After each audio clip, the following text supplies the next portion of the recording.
Hey, sorry I couldn't be there today, Art Squad. Mr. C here. I'm going to teach you how to use the insights of Leonardo da Vinci, who invented this kind of human figure drawing, to draw a perfectly proportionate human body sketch. It's pretty awesome. He figured out mathematically that the human figure fits within a circle and a square. We're just going to use the square one.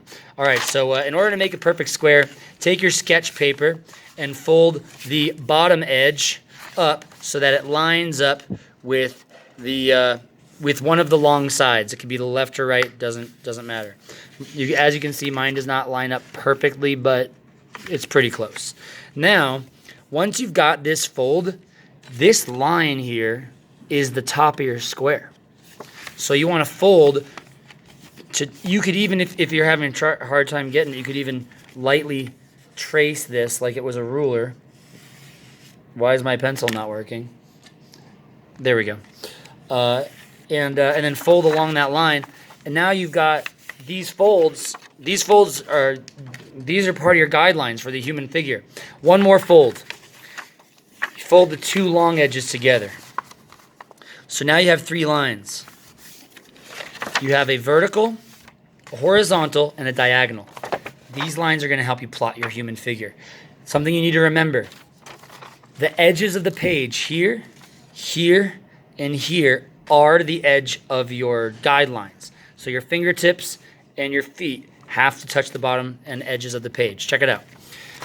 Use your thumbprint, or maybe a bigger one, like something slightly larger than your thumbprint. The head goes right there, where the vertical intersects with the horizontal. Now, take that same shape you made, turn it sideways, roughly over the center. That's it. That's the exact center of the square, where the diagonal intersects with the vertical. See why these lines are so important? This intersection, that's where the head goes. This intersection, this is where the hips go. This is already, you've got something way more proportionate than a typical stick figure. So we're not doing this kind of stick figure. We're doing this kind. A proportionate human figure, kind of stick figure thing.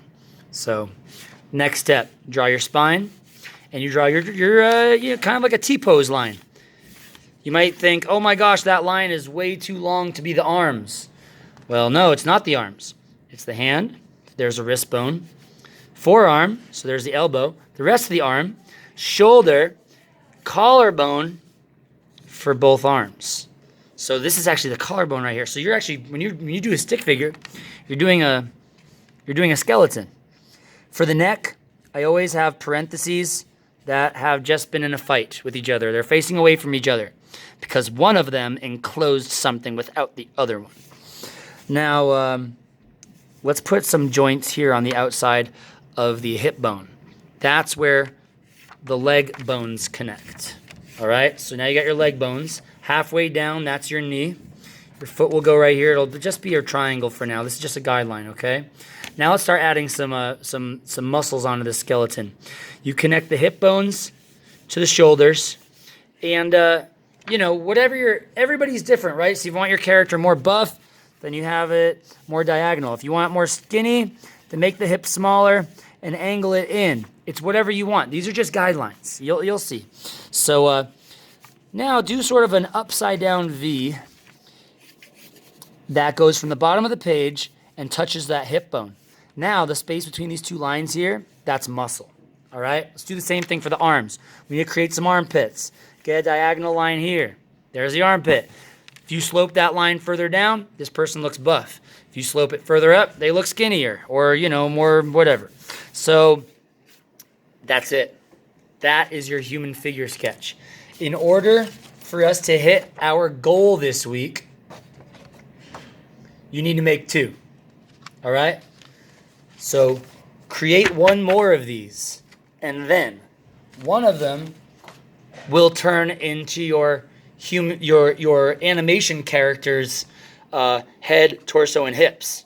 Got to include the hips, or else the legs will just be floating when you animate.